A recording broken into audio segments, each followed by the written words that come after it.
Starting. All right, we're running some trains tonight. We got my dad's 1953 Lionel steam train going. We have the Conrail coal train slowly pulling up the grade. And we got the Scranton Transit trolley running through. So Rebecca here is gonna run around the layout with the camera while I sit here and maintain the throttles. We just gotta make sure the steam train and the Conrail don't go through the tunnel over on this end at the same time. Other than that, they can run as they want.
We've been working on the layout upgrade for about a little over a year now. Off and on. Still got a little scenery to do over here, but we're having fun.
we got the control board here. It's always relaxing to come down with a cocktail and run trains in the evening. We have all the switches designated here. The main line is these, and then the inboard loop is this, and the trolley, or I'm sorry, this is at the coal breaker.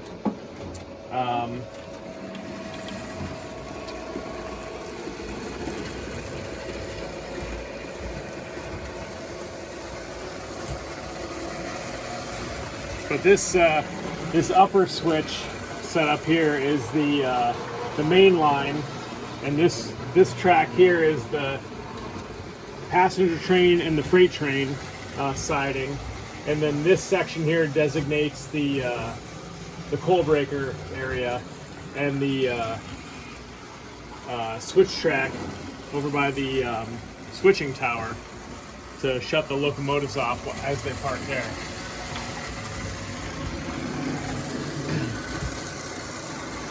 And the trolley, he kind of runs on his own. He doesn't have a designated line here on the switchboard. He just kind of goes as he goes.